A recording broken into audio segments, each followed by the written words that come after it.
नमस्कार, BTV news के इस बुलेटिन में आपका स्वागत है। सबसे पहले आइए एक नजर डालते हैं आज की कुछ खास खबरों पर।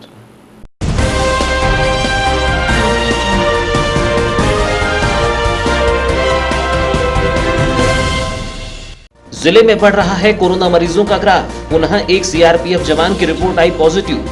जिले में कोरोना पॉजिटिव मामलों की संख्या बढ़कर हुई 40। अब तक सीआरपीएफ के 7 जवान हो चुके हैं कोरोना पॉजिटिव। एक कोरोना मरीज के स्वस्थ होने पर उसे किया गया डिस्चार्ज।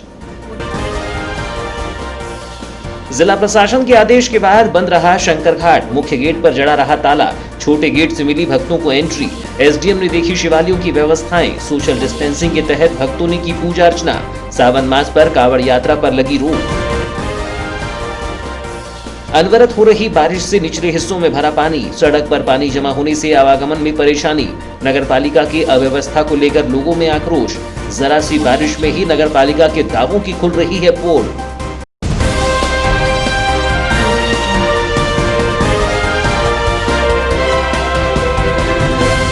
और अब समाचार विस्तार से।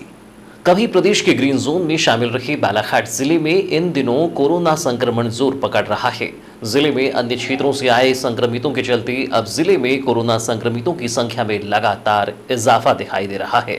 सोमवार 6 जुलाई को भी आईसीएमआर लैब जबलपुर से प्राप्त रिपोर्ट के आधार पर एक व्यक्ति की रिपोर्ट कोरोना पॉजिटिव आई है, जिसे डेडिकेटेड कोरोना अस्पताल गायखुरी में भर्ती करा दिया गया है।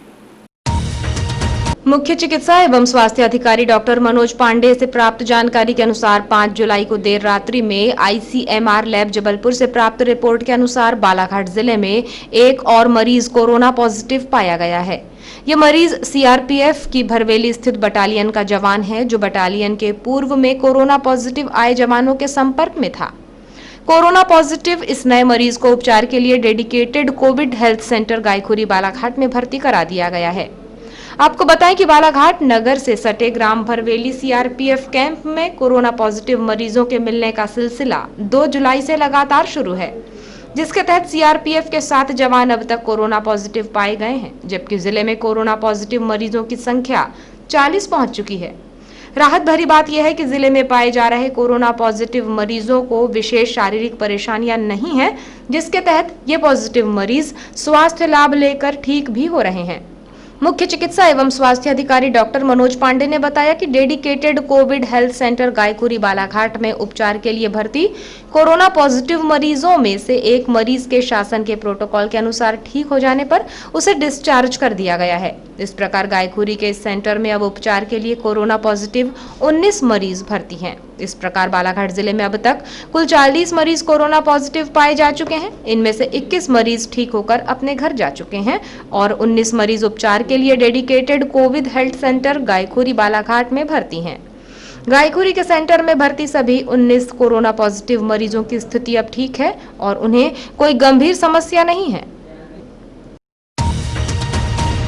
कोरोना संक्रमण को देखते हुए जिला प्रशासन ने नगर के शंकर घाट स्थित शंकर मंदिर सहित लांजी के कोटेश्वर धाम स्थित शंकर घाट को श्रावण मास के प्रत्येक सोमवार को बंद रखने के आदेश दिए थे, जिसके परिपालन में 6 जुलाई को प्रातः से ही पुलिस विभाग का अमला नगर के शंकर घाट में तैनात दिखाई दिया। इस दौरान भगवान शिव को जल अर्पित करने पहुंचे श्रद्धालुओं में खासी निराशा भी दिखाई दी, जबकि कुछ श्रद्धालु और तैनात सुरक्षा कर्मियों के बीच कहासुनी की जानकारी भी सामने आई है।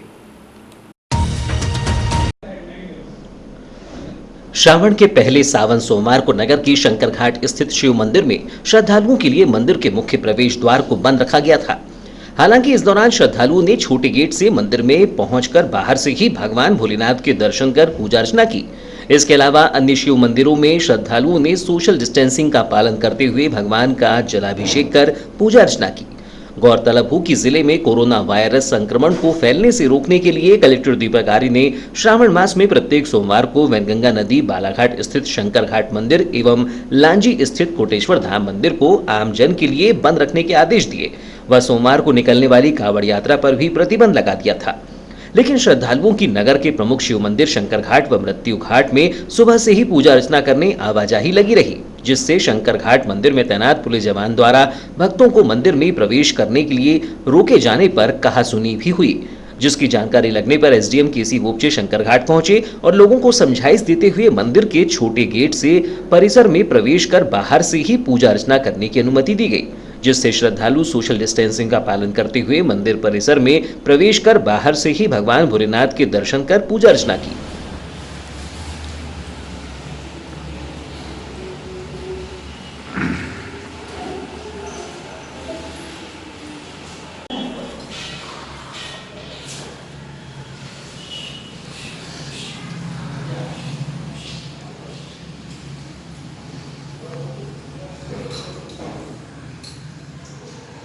इसी तरह का आलम नगर के मृत्युंजय घाट का भी दिखाई दिया, जहां पहले तो बिना रोक टोक के ही यहां श्रद्धालुओं के द्वारा पहुंचकर भगवान शिव की पूजा अर्चना कर जलाभिषेक किया गया। लेकिन जैसे ही यहां एसडीएम केसी बोपचे पहुंचे तो उन्होंने तत्काल ही यहां पुलिस का अमला तैनात करवाया, जिसके पश्चात सोशल डिस्टेंसिंग का पालन करते हुए श्रद्धालुओं द्वारा पूजा अर्चना की गई। कोरोना संक्रमण के चलते मंदिर बंद होने की प्रशासन द्वारा जानकारी देने से हर वर्ष की अपेक्षा इस वर्ष सावन सोमवार को श्रद्धालुओं की काफी कम भीड़ रही। इसके अलावा नगर के अन्य शिवालयों में भी यही स्थिति बनी रही। इस बारे में शंकर घाट मंदिर के पुजारी पंडित हरिश्चंद्र दुबे ने बताया कि सुबह से ही मंदिर में श्रद्धालुओं की आवाजाही रही, लेकिन प्रशासन के निर्देशानुसार मंदिर के पट को बंद रखा गया था। बाहर से ही लोगों से पूजन सामग्री लेकर भगवान को भेंट किया गया। मंदिर में सोशल डिस्टेंसिंग का पालन किया जा रहा है। पंडित हरिश्चंद्र दुबे। आज सावन सोमवार है जी और मंदिर बंद रखने के आदेश हैं, कैसा क्या है? अभी मंदिर बंद करने के आदेश से टोटल बंद है। हाँ, मंदिर बंद है, ऐसे लोगों से सामग्री ले ली जाती है। हाँ, चढ़ा दिया, स्पर्श करवा के। कोई पूजा करने आए थे कि नहीं? कोई जैसे कि सावन सोमवार प्रथम सोमवार के दिन काफ़ी भीड़ उमड़ती है यहाँ पे, तो इस बार क्या लोग आए क्या यहाँ पे? पहले शासन के आदेश थे, आदेश अनुसार ही इसमें अमल लाया गया है। ये कोरोना को देखते हुए पाबंदी की गई है, केवल सोमवार सोमवार। तो किस प्रकार की सख्ती यहाँ पर बरत रहे हैं? पुलिस विभाग आए थे, उनकी कस्टडी में सब काम हुआ है। पुलिस वालों के कितने? जिले में रविवार की शाम हुई झमाझम बारिश के बाद सोमवार की दोपहर से हो रही अनवरत बारिश से नगर के निचले हिस्सों में जलभराव की स्थिति निर्मित हो गई है, जिससे लोगों को आवागमन में दिक्कतों का सामना करना पड़ रहा है।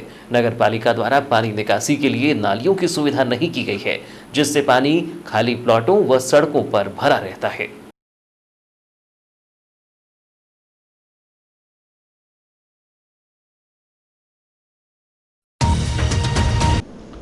गौरतलब हो कि नगर के वार्ड नंबर 3 गौस नगर में पानी निकासी के लिए पक्की नाली की सुविधा नहीं होने से बारिश होने पर मोहल्ले व गलियों में पानी भर जाता है।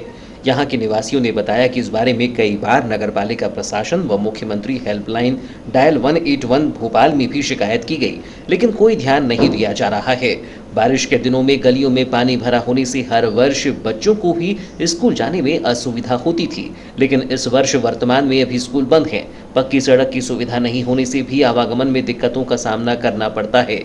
उन्होंने कहा कि इस गंभीर समस्या को देखते हुए पानी निकासी की शीघ्र सुविधा की जाए, जिससे बारिश में लोगों को परेशानियों का सामना न करना पड़े। मामले में वार्ड नंबर 3 निवासी अशीत जमा खान ने बताया कि वार्ड नंबर 3 व 10 की जो गली है, यहाँ नगरपालिका द्वारा पानी निकासी की सुविधा नहीं करने से बारिश होने पर मोहल्ले में व रोड में पानी भर जाता है। इसके अलावा अधिक बारिश होने पर निचले भागों में बने घरों में भी पानी घुसने लगता है। कई बार इसकी शिकायत करने के बाद भी नगरपालिका प्रशासन द्वारा ध्यान नहीं दिया जा रहा है।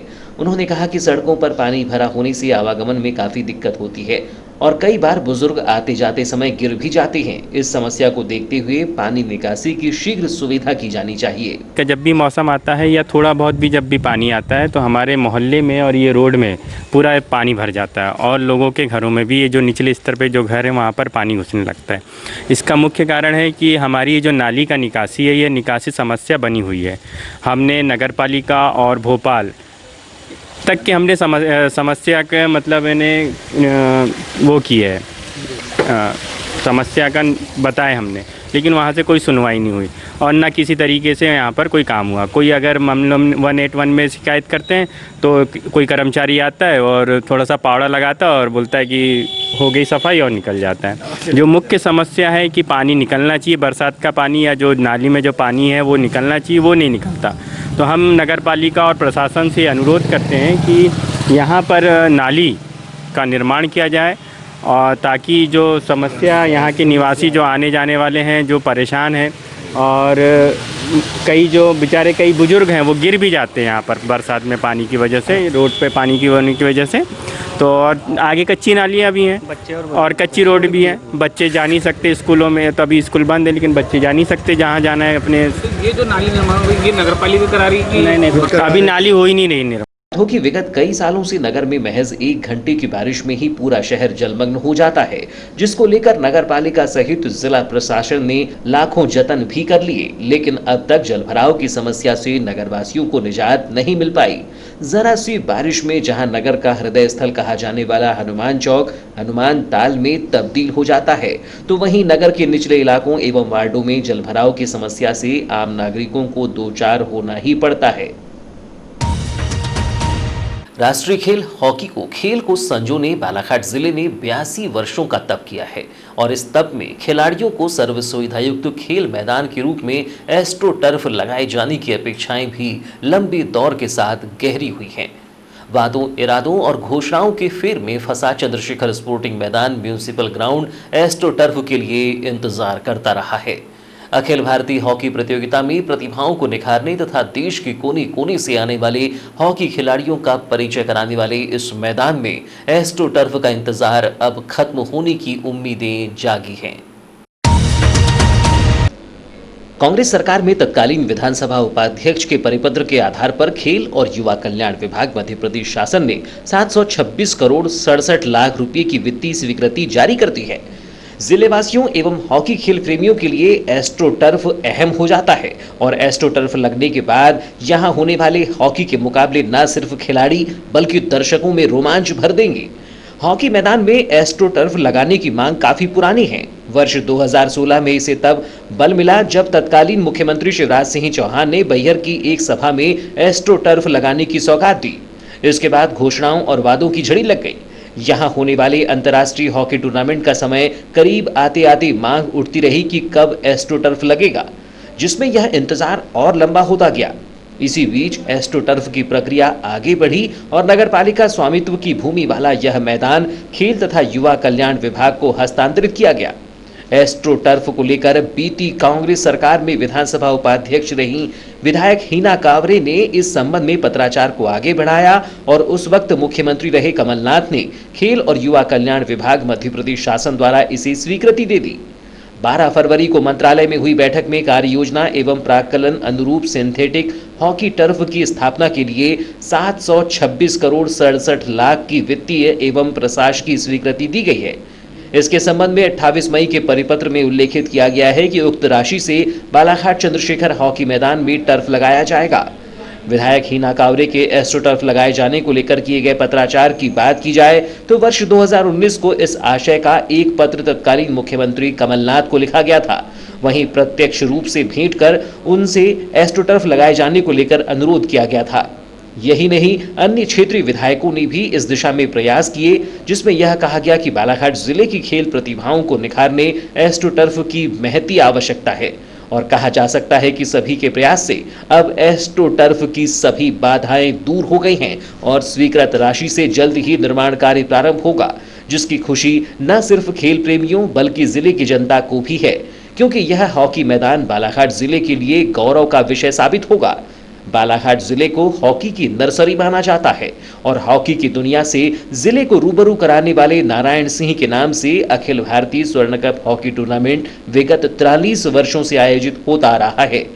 नारायण सिंह एक ऐसा व्यक्ति था जो खेल और खिलाड़ियों के बीच एक जादुई कड़ी साबित हुए।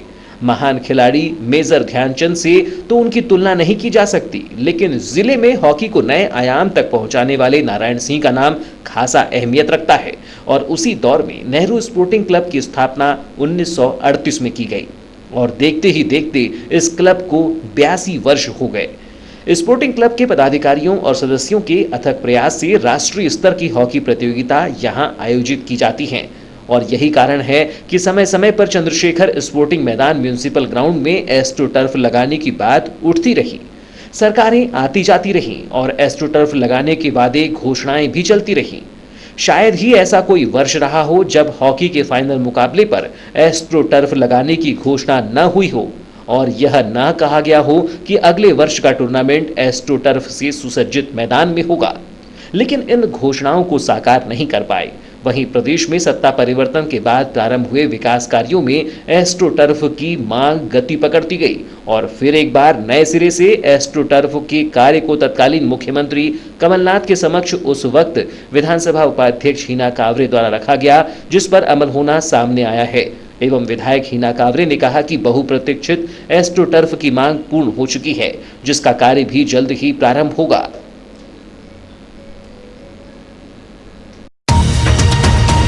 उच्चतर माध्यमिक एवं माध्यमिक शिक्षक पात्रता परीक्षा उत्तीर्ण अभ्यर्थियों ने दस्तावेज का सत्यापन प्रारंभ कराने की मांग को लेकर मुख्यमंत्री के नाम कलेक्टर को ज्ञापन सौंपा है।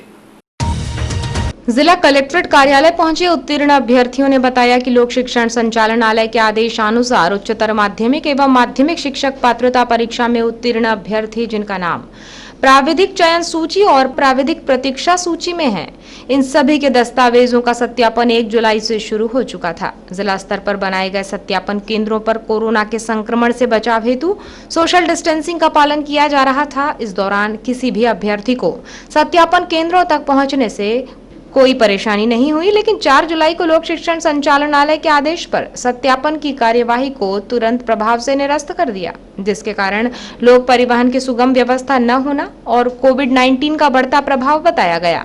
उन्होंने कहा कि दस्तावेजों के सत्यापन की प्रक्रिया पूर्व निर्धारित कार्यक्रम अनुसार पुनः प्रारंभ की जाए। उन्होंने कहा कि इसके पूर्व में आयोजित की गई कक्षा 12वीं की परीक्षा सहित अन्य मामलों में सरकार को कोई समस्या नहीं हुई, लेकिन बेरोजगारों के भविष्य को लेकर सरकार ने कोरोना का बहाना बना लिया है, जो कि गलत है।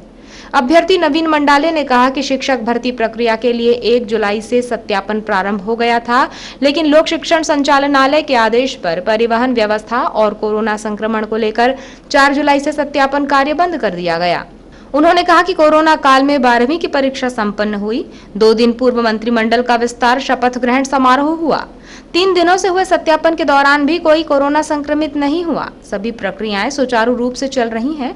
फिर सरकार भर्ती प्रक्रिया में ऐसा कर युवाओं के भविष्य के साथ छलावा कर रही है। आज कलेक्टर साहब के पास में पूरे युवाओं के साथ में आए जी, क्या मांग को लेकर के? हमारी ये मांग है कि 1 तारीख से सत्यापन शुरू हो चुका था शिक्षक भर्ती में उत्तीर्ण अभ्यर्थियों का, और ये फिर 4 तारीख को लोक शिक्षण संचालनालय द्वारा एक आदेश जारी किया, जिसमें प्रभाव से निरस्त कर दिया गया इससे। और कारण ये बताया गया है कि लोक परिवहन व्यवस्था सुचारू रूप से चालू नहीं है और कोविड-19 का प्रभाव भी है। लेकिन हमारा ये पक्ष है कि इस दौरान 12वीं के एग्ज़ाम भी संचालित किए गए सफलतापूर्वक, जिसमें किसी को कोई परेशानी नहीं हुई। और उसके अलावा मंत्रिमंडल का विस्तार भी इसी काल में हुआ है 1-2 दिन पहले। तो जब सारी प्रक्रिया सुचारू रूप से चल रही है तो शिक्षक भर्ती पे ऐसा कौन सा कहर टूट पड़ा है जो यहाँ पे लोगों को कोरोना का प्रभाव हो रहा है। और ये बात भी देखी जा रही है कि सत्यापन केंद्रों पर सोशल डिस्टेंसिंग का सैनिटाइजर, मास्क सब लगाकर ये करवाया जा रहा है। तो 3 दिन तक पूरे प्रदेश में कोई ऐसी खबरें नहीं आई है कि कोई भी अभ्यर्थी इस दौरान कोरोना से प्रभावित हुआ है। तो ये शिक्षक भर्ती के जो कैंडिडेट है इनके साथ एक छलावा, एक बहाना है सरकार का। इधर अभ्यर्थियों के साथ मौजूद जिला कांग्रेस सेवा दल अध्यक्ष सौरभ लोधी ने कहा कि सरकार द्वारा दस्तावेजों के सत्यापन कार्य को रोका गया, जो गलत है। 200 अभ्यर्थियों का सत्यापन कार्य हो चुका था। वर्तमान में शादी कार्यक्रम हो रहे हैं, मंत्रिमंडल का शपथ ग्रहण और भाजपा के बड़े बड़े कार्यक्रम भी हो रहे हैं, जिसमें सैकड़ों लोग शामिल हो रहे हैं। सरकार द्वारा परिवहन और कोरोना का बहाना बनाकर सत्यापन कार्य को रोकना गलत है। हर अभ्यर्थी परिवहन करने में सक्षम है। सत्यापन कार्य शीघ्र प्रारंभ किया जाना चाहिए। आज हमारे बालाघाट जिले के कुछ साथी जिला कलेक्टर कार्यालय पहुंचे। ऐसा यह है कि 2018 में जो शिक्षक भर्ती हुई थी उसका सत्यापन कार्य 1 जुलाई से प्रारंभ था और लगभग बालाघाट जिले के 400 बच्चे सत्यापन कराने के लिए इंतज़ार कर रहे थे, परंतु 4 जुलाई को एक आदेश मध्य प्रदेश शासन का आया कि सत्यापन कार्य को रोका जाता है। क्योंकि 200 बच्चों का सत्यापन हो चुका था, शासन परिवहन का बहाना बताकर युवाओं के साथ छल कर रही है। क्योंकि अभी वर्तमान में हम देख रहे हैं कि मध्य प्रदेश शासन द्वारा शराब दुकानें चालू है, शादी के कार्यक्रम चालू है, मंत्रिमंडल का गठन हो रहा है, भाजपा के बड़े बड़े कार्यक्रम हो रहे, शपथ ग्रहण हो रहा है, जिसमें सैकड़ों लोग की उपस्थिति देखी जा रही है। ऐसी परिस्थिति में मध्य प्रदेश शासन के द्वारा युवाओं को सिर्फ परिवहन का बहाना बताकर उनका सत्यापन कार्य न कराना युवाओं के साथ में छल है और मध्य प्रदेश शासन की युवाओं के प्रति जो ये सोच प्रदर्शित हो रही है इसकी हम घोर निंदा करते हैं और मध्य प्रदेश शासन से अपील करते हैं कि जितने भी मध्य प्रदेश में संविदा शिक्षक भर्ती के बच्चे उनका सत्यापन कार्य तुरंत। ज्ञापन सौंपते समय गौरीशंकर लिमजे, दिलीप पारधी, आशीष गढ़पाल, राकेश गजभिये, प्रमोद बोरकर, अनिल कुमार कटरे, भागवत कटरे सहित अन्य मौजूद रहे। फिलहाल समाचारों में वक्त है एक छोटे से ब्रेक का। ब्रेक के बाद हम फौरन हाजिर होते हैं, तब तक बने रहिए बीटीवी न्यूज के साथ।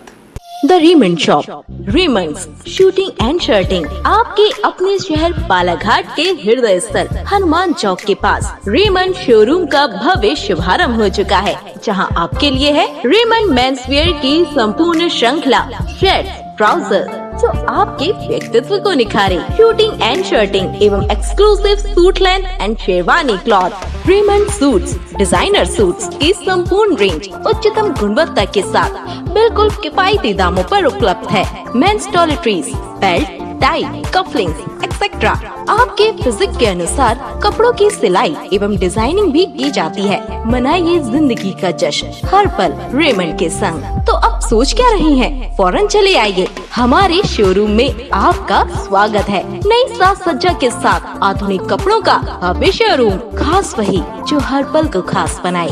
Raymond the complete man, Dharam treasure, circuit house road, Hanuman Chowk, Balaghat. Contact 917632922017। अन्य विद्यार्थियों की तर्ज पर ही मेडिकल के छात्रों को जनरल प्रमोशन देने की मांग को लेकर छात्रों के साथ मध्य प्रदेश युवा कांग्रेस ने मुख्यमंत्री व आयुष मुख्य सचिव एवं कुलाधिपति के नाम कलेक्टर को ज्ञापन सौंपा।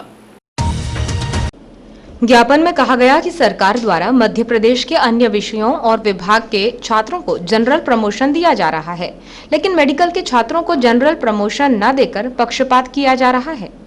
कोरोना के संकटकालीन स्थिति में जूनियर डॉक्टरों ने बढ़ चढ़कर पूरी निष्ठा के साथ सरकार का सहयोग किया। बावजूद इसके मेडिकल के छात्रों के साथ सरकार द्वारा पक्षपात किया जा रहा है, जिससे छात्रों में आक्रोश व्याप्त है।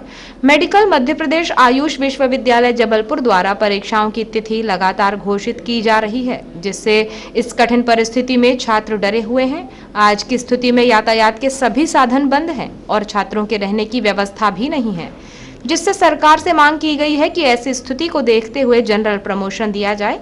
इस दौरान मध्य प्रदेश युवा कांग्रेस के कार्यकारी प्रदेश अध्यक्ष नितिन भोज ने कहा कि सरकार द्वारा अन्य विषयों के छात्रों को जनरल प्रमोशन दिया गया है, लेकिन मेडिकल के छात्रों को जनरल प्रमोशन नहीं दिया जा रहा है। सरकार BHMS, BAMS आयुर्वेदिक डॉक्टरों के साथ पक्षपात कर रही है। छात्रों से कहा जा रहा है कि अपनी पढ़ाई प्रारंभ करें, परीक्षाएं होंगी। प्रदेश की शिवराज सरकार बच्चों के साथ अहित कर रही है। मेडिकल के छात्र दूसरे राज्यों के भी हैं। परिवहन व्यवस्था बंद होने से वो परीक्षा देने कैसे पहुंचेंगे और उनके रहने की भी सुविधा नहीं है। माननीय कमलनाथ जी होते तो अब तक शायद जनरल प्रमोशन मिल चुका होता, और जनरल प्रमोशन कुछ विषयों में मिल चुका है, कुछ दूसरे पाठ्यक्रमों को मिल चुका है। सिर्फ BHMS, BAMS आयुर्वेदिक डॉक्टर्स के साथ ये सरकार पक्षपात क्यों कर रही है? जबकि 3 महीने से हर एक डॉक्टर, हर एक विद्यार्थी अपने अपने घरों में बैठा हुआ है, और उनको घर में जब बैठा इंसान तो यही सोच के बैठा है कि भाई चलो अभी थोड़ा सा आराम कर लेते हैं। अब एकदम से डेट निकाल दी गई और ये बोल दिया गया है कि आप पढ़ाई चालू करो, आपके एग्ज़ाम्स होने वाले हैं और जनरल प्रमोशन हम नहीं देंगे। तो मेरा माननीय कंस मामा से फिर से निवेदन है कि मामा अब तो सुधर जाओ। कब सुधरोगे? बच्चों के साथ हमेशा अहित, और इतना अहित हमेशा ये सरकार बच्चों के साथ अहित क्यों करती है? और रहा सवाल मेरा, तो मैं इस कॉलेज से पहले से जुड़ा हुआ हूँ।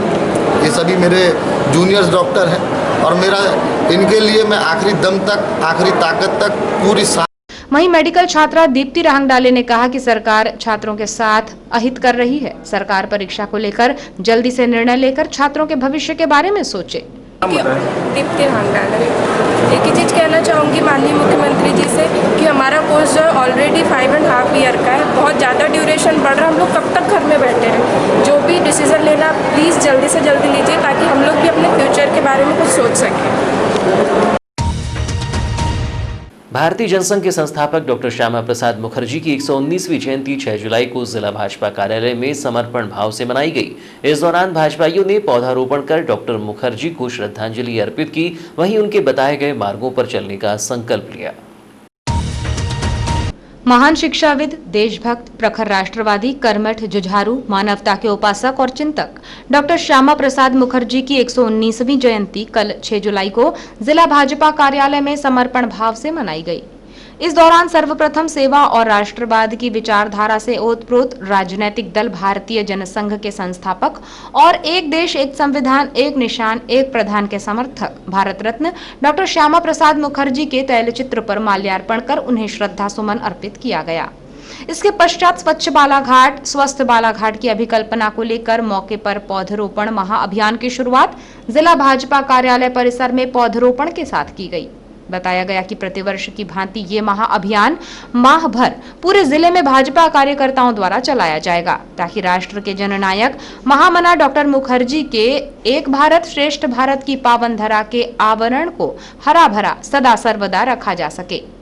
इस दौरान डॉक्टर श्यामा प्रसाद मुखर्जी के जीवन पर प्रकाश डालते हुए भाजपा प्रदेश कार्यकारिणी सदस्य मौसम हरिनखेड़े ने कहा कि डॉक्टर मुखर्जी ने साल 1953 में बिना परमिट के कश्मीर का दौरा किया, जहां उन्हें जम्मू कश्मीर के शेख अब्दुल्ला सरकार ने गिरफ्तार कर लिया था। इसी दौरान 23 जून सन 1953 को श्रीनगर में रहस्यमय परिस्थितियों में उनकी मौत हो गई। श्यामा प्रसाद मुखर्जी के बलिदान के कुछ समय बाद प्रधानमंत्री जवाहरलाल नेहरू ने जम्मू कश्मीर में परमिट सिस्टम को खत्म कर दिया था। मौसम हरिनखेड़े ने आगे कहा कि श्यामा प्रसाद मुखर्जी हमारे आदर्श हैं। उनके कहे गए एक एक घोष वाक्य हमारे लिए प्रेरणादायी हैं।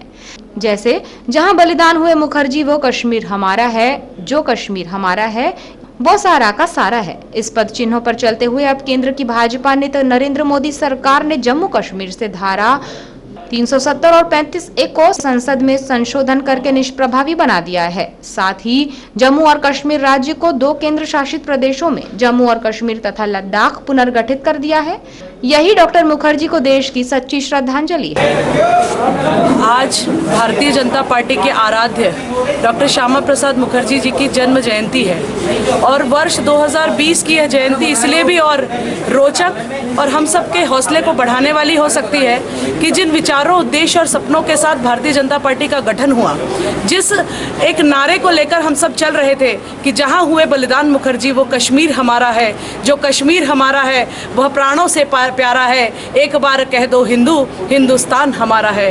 2019 में हम सब इस बात के साक्षी हैं कि 2 विधान, 2 संविधान, 2 निशान के जो नारे को डॉक्टर श्यामा प्रसाद मुखर्जी जी ने बुलंद किया था कि कश्मीर भारत का अभिन्न अंग है और कश्मीर से कन्याकुमारी तक भारत एक है, इसको पूरा करते हुए माननीय नरेंद्र मोदी जी ने जो ऐतिहासिक पहल अनुच्छेद 370 को ख़त्म करके 35A को ख़त्म करके जो किया है, निश्चित ही आज मैं कह सकती हूँ कि 6 जुलाई 2020 की यह जन्म जयंती डॉक्टर श्यामा प्रसाद मुखर्जी जी की सही मायने में आयोजित किए गए कार्यक्रम के दौरान पूर्व जिला अध्यक्ष रमेश रंगलानी, भाजपा महिला मोर्चा प्रदेश अध्यक्ष लता एलकर, भाजपा प्रदेश कार्यकारिणी सदस्य मौसम हरिनखेड़े, महेंद्र सोराना, अभय सेठिया, भाजपा नेता दिलीप चौरसिया, नगर अध्यक्ष सुरजीत सिंह ठाकुर, सत्यनारायण अग्रवाल सहित अन्य भाजपा पदाधिकारी और कार्यकर्ता प्रमुख रूप से उपस्थित थे। मध्य प्रदेश शासन के राज्य मंत्री रामकिशोर कावरे का 9 जुलाई को बालाघाट आगमन हो रहा है। राज्य मंत्री रामकिशोर कावरे 7 जुलाई को दोपहर 3 बजे भोपाल से प्रस्थान करेंगे। रात्रि 8 बजे छिंदवाड़ा पहुंचेंगे। 8 जुलाई को छिंदवाड़ा में आयोजित कार्यक्रमों में शामिल होने के बाद वे दोपहर 3:30 बजे सिवनी पहुंचेंगे और रात्रि विश्राम कर सिवनी में करेंगे।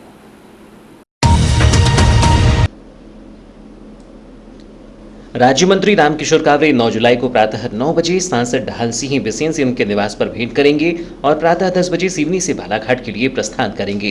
दोपहर 12 बजे वे पूर्व मंत्री एवं वर्तमान विधायक गौरीशंकर बिसेन से उनके निवास पर भेंट करेंगे। दोपहर 1 बजे वे पार्टी पदाधिकारियों से भेंट करेंगे।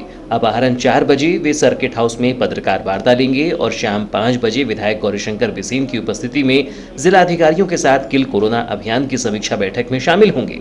शाम 6 बजे वे ग्राम बघोली में आरती कार्यक्रम में शामिल होंगे और रात्रि विश्राम अपने निज निवास पर करेंगे। वहीं 10 जुलाई को दोपहर 1 बजे लामता मंडल और अपराह्न 3 बजे परसवाड़ा मंडल की बैठक में शामिल होंगे। शाम 5 बजे जनपद सभा कक्ष परसवाड़ा में किल कोरोना अभियान की समीक्षा बैठक में शामिल होंगे और शाम 7 बजे परसवाड़ा से बघोली के लिए प्रस्थान करेंगे। बघोली में रात्रि विश्राम करने के बाद वे 11 जुलाई को दोपहर 1 बजे बालाघाट ग्रामीण मंडल की ग्राम लिंगा में आयोजित बैठक में एवं दोपहर 3 बजे हट्टा मंडल की बैठक में शामिल होंगे और उसके बाद रात्रि विश्राम बघोली निज निवास में करेंगे। वारासिवनी वन परिक्षेत्र अंतर्गत ग्राम पंचायत देवगांव में जंगली सुअर का शिकार करने वाले 4 आरोपियों को वन अमले ने गिरफ्तार कर लिया है। बताया जा रहा है कि पकड़े गए आरोपियों द्वारा जाल बिछाकर 2 जंगली सुअर का शिकार किया गया था और वे उसे खाने की फिराक में थे। इसी बीच मुखबिर की सूचना के बाद वन विभाग के अमले ने आरोपियों को धर दबोचा। मामले की जानकारी देते हुए वन परिक्षेत्र अधिकारी यशपाल मेहरा ने बताया कि दिन रविवार को शाम 6 बजे मुखबिर से सूचना मिली थी कि वन परिक्षेत्र के अंतर्गत ग्राम देवगांव में कुछ लोगों द्वारा जंगली सुअर का शिकार कर उसे पकाकर खाने की फिराक में है, जिसके बाद तत्काल मौके पर वन कर्मचारियों की एक टीम भेजी गई। जिसके बाद रात्रि लगभग 8 बजे मौके पर पहुंची वन विभाग की टीम ने वहां मुख्य आरोपी गोरेलाल शेंडे निवासी गोरेगांव को उसी के घर से जंगली सुअर के मांस के साथ गिरफ्तार किया है, जिसके बाद उसे रात्रि में ही वन विभाग लाया गया। इसके बाद उससे कड़ी पूछताछ की गई। तब आरोपी ने अन्य 3 साथियों का नाम बताया, जिसके बाद हमारी टीम द्वारा बताए गए तीनों आरोपियों को तत्काल ही पकड़ा गया। वहीं पकड़े गए आरोपियों में दिलीप निवासी देवगांव, राधेश्याम उके गंगाराम को गिरफ्तार किया गया है।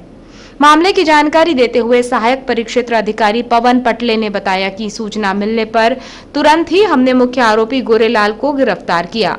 वहीं पूछताछ में आरोपी ने बताया कि हम सभी चारों रविवार दोपहर 12 बजे जंगल की ओर शिकार करने गए हुए थे और किसी के खेत में वहां जाल बिछाकर रख दिया था, जिसके बाद लगभग 4-5 बजे हमने उस जाल से 2 जंगली सुअरों का शिकार किया और आपस में ही उसे काट कर बांट लिया। वहीं बताया जा रहा है कि आरोपियों द्वारा ग्राम देवगांव में किसी के खेत में जाल बिछाकर जंगली सुअर का शिकार किया गया था और मृत सुअर का मांस पकाकर खाने की फिराक में थे, लेकिन हमारी टीम ने दबिश देकर चारों ही आरोपियों को दबोच लिया। वहीं आरोपियों के पास से जाल, टंगिया, चाकू, रस्सी और मांस के टुकड़ों को भी बरामद कर लिया गया है।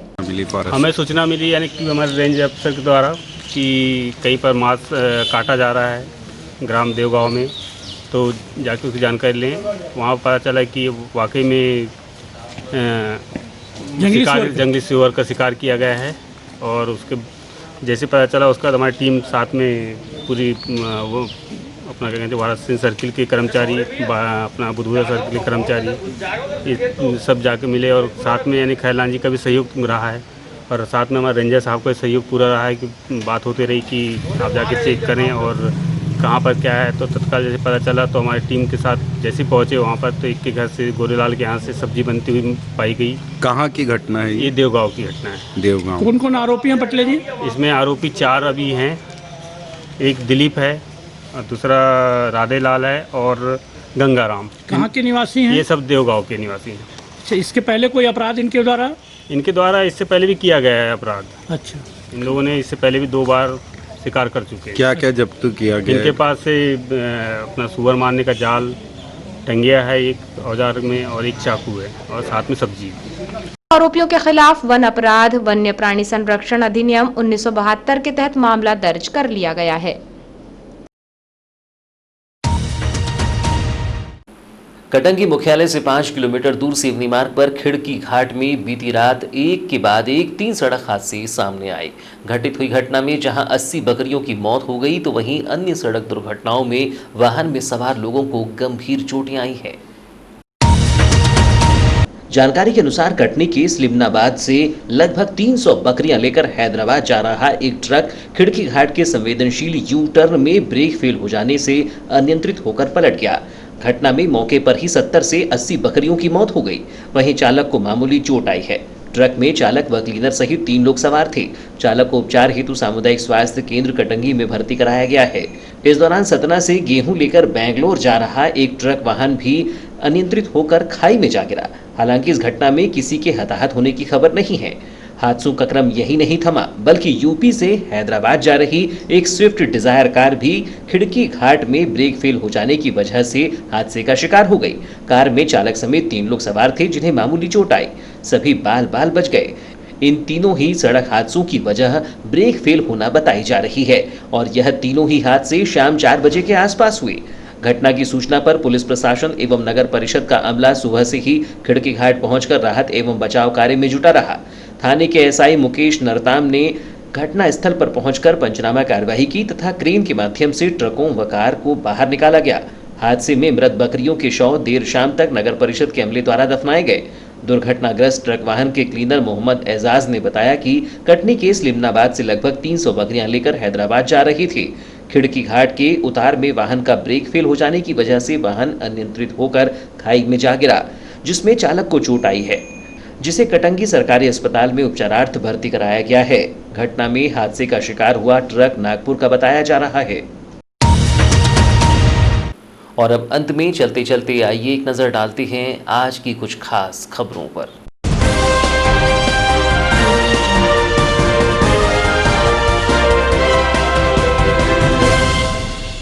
जिले में बढ़ रहा है कोरोना मरीजों का ग्राफ। पुनः एक सीआरपीएफ जवान की रिपोर्ट आई पॉजिटिव। जिले में कोरोना पॉजिटिव मामलों की संख्या बढ़कर हुई 40। अब तक सीआरपीएफ के 7 जवान हो चुके हैं कोरोना पॉजिटिव। एक कोरोना मरीज के स्वस्थ होने पर उसे किया गया डिस्चार्ज।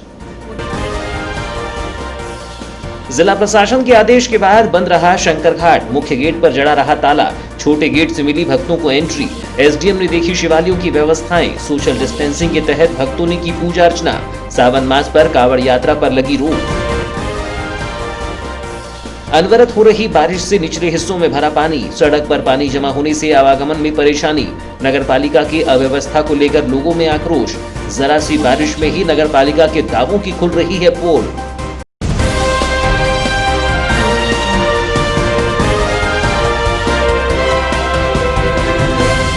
तो ये थी अब तक की खबरें। नई खबरों के साथ एक बार फिर हम हाजिर होंगे। तब तक के लिए दीजिए इजाजत। नमस्कार।